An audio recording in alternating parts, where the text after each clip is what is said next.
চায়নাকে দেওয়ায় সব থেকে বড় বিপদে পড়বে ভারত। সম্প্রতি ডক্টর মোহাম্মদ ইউনূসের সাথে চায়নার রাষ্ট্রদূত মিটিং করেছে এবং বিভিন্ন রিপোর্টে বলা হচ্ছে তিস্তা প্রকল্প দেওয়া হতে পারে চায়নাকে। চায়নার রাষ্ট্রদূতের সাথে ডক্টর মোহাম্মদ ইউনূস যে মিটিং করেছে সেই মিটিং এ কি সিদ্ধান্ত নেওয়া হয়েছে তার সবকিছু প্রকাশ করা হয়নি। হতে পারে তিস্তা প্রকল্প চায়নাকে দেওয়ার সিদ্ধান্ত নিয়েছে ডক্টর ইউনূস। আজকের এই ভিডিওতে আমরা তিস্তা প্রকল্প সম্পর্কে জানতে চলেছি, তো ভিডিওটিতে লাইক দিয়ে বসে যান শেষ পর্যন্ত দেখার জন্য। আর নতুন দর্শকের কাছে অনুরোধ থাকবে চ্যানেলটি সাবস্ক্রাইব করার। বাংলাদেশকে বলা হয় নদীমাতৃক দেশ। বাংলাদেশে মোটামুটি 700টির বেশি নদী রয়েছে। এই নদীগুলোর দৈর্ঘ্য হচ্ছে 24,000 কিলোমিটার। এই নদীগুলোর মধ্যে 54টি নদী ভারত এবং বাংলাদেশের মধ্যে প্রবাহিত হয়েছে। আন্তঃসীমান্ত এই নদীগুলোর মধ্যে একটি নদী হচ্ছে তিস্তা। তিস্তা নদী প্রায় 240 বছর পুরনো নদী। এই তিস্তা নদীর উৎপত্তি হয়েছে ভারতের সিকিমে। এই নদীটি ভারতের সিকিম এবং পশ্চিমবঙ্গ দিয়ে বাংলাদেশের মধ্যে ঢুকেছে। এই নদীটিকে সিকিম এবং উত্তরবঙ্গের জীবন বলা হয়ে থাকে। বাংলাদেশে প্রবেশ করার পর এই তিস্তা নদী ব্রহ্মপুত্র নদীতে গিয়ে মিশেছে। এই তিস্তা নদীর দৈর্ঘ্য হচ্ছে 315 কিলোমিটার, যার মধ্যে 200 কিলোমিটার রয়েছে ভারতে এবং 115 কিলোমিটার রয়েছে বাংলাদেশের মধ্যে। বাংলাদেশের উত্তরাঞ্চলের জেলাগুলোর জন্য তিস্তা খুবই গুরুত্বপূর্ণ একটি নদী। বাংলাদেশের বেশ কয়েকটি জেলার মানুষের জীবিকা এই তিস্তা নদীর উপরে নির্ভর করে থাকে। যুগের পর যুগ ধরে এই তিস্তা নদীর উপরে বাংলাদেশ ন্যায্য অধিকার থেকে বঞ্চিত হচ্ছে। বাংলাদেশের উজানে একের পর এক বাঁধ দিয়ে ভারত কর্তৃক তিস্তার পানি সরিয়ে নেওয়া হচ্ছে। আর বর্ষা মৌসুমে এই বাঁধগুলো খুলে দিয়ে বাংলাদেশে বন্যা সৃষ্টি করা হচ্ছে। তিস্তার উৎপত্তি স্থলের পর থেকে এই নদীর প্রবাহ বাধাগ্রস্ত করতে একের পর এক প্রকল্প নিয়েছে ভারত সরকার। বিশেষ করে পশ্চিমবঙ্গে এই নদীর পানি ধরে রাখতে গজলডোবা বাঁধ নির্মাণ করা হয়েছে। 1992 সালে বাংলাদেশের সীমান্তের 60 কিলোমিটার উজানে ভারত সরকার এই বাঁধটি নির্মাণ করে। মূলত এই গজলডোবা ব্যারেজের মাধ্যমে তিস্তা নদীর নিয়ন্ত্রণ ভারতের হাতে চলে যায়।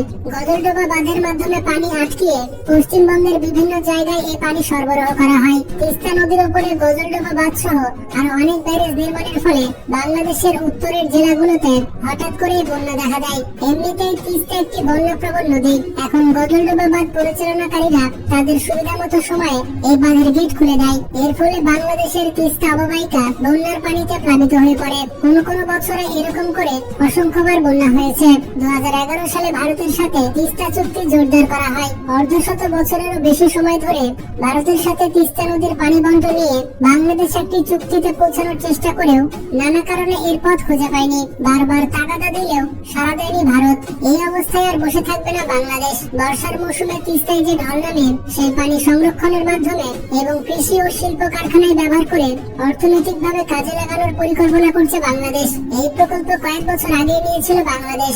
এই প্রকল্পে বিনিয়োগের জন্য বিশাল আগ্রহী ছিল চীন, কিন্তু বিগত সরকার ভারত এবং চায়নার সাথে সামঞ্জস্যপূর্ণ সম্পর্ক রাখতে কিংবা বলতে গেলে ভারতকে খুশি রাখতে গিয়ে এই প্রকল্প নিয়ে এগোতে পারেনি। কারণ তিস্তা প্রকল্প চায়নাকে দিলে খেপে যাবে শেখ হাসিনার স্বামী। অথচ উত্তরবঙ্গের প্রতিটি মানুষের দাবি এই তিস্তা প্রকল্প চায়নাকে দেওয়ার। উত্তরবঙ্গের মানুষ প্রত্যেকে চায় এই প্রকল্প বাস্তবায়ন করতে।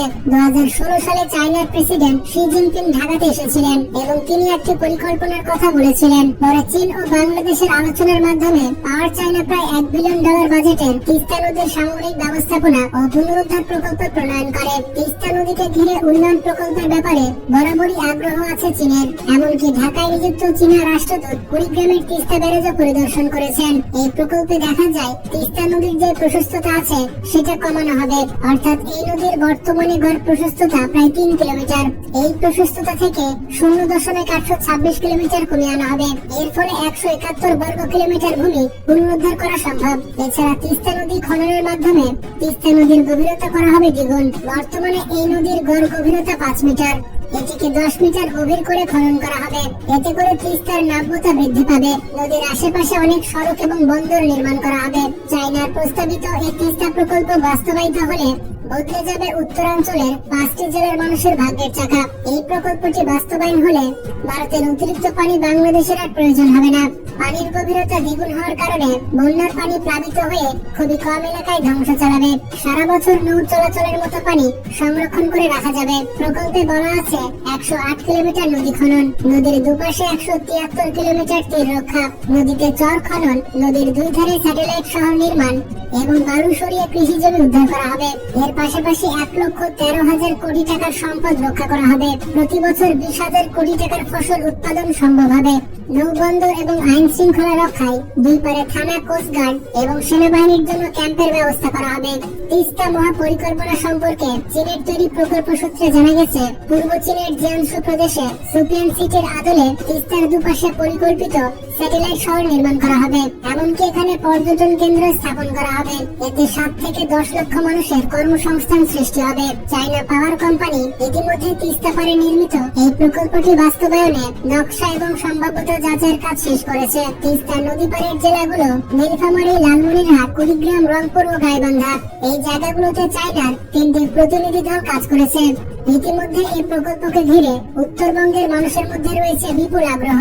বারবার তারা এই প্রকল্প বাস্তবায়নের তাগিদ দিয়ে আসছে। কিন্তু এই প্রকল্পে চায়না আগ্রহ দেখালেও ভারতের কিন্তু ব্যাপক আপত্তি আছে। বিশেষ করে দেশটির বিশেষজ্ঞরা এই বিষয়টিকে ভালোভাবে দেখছে না।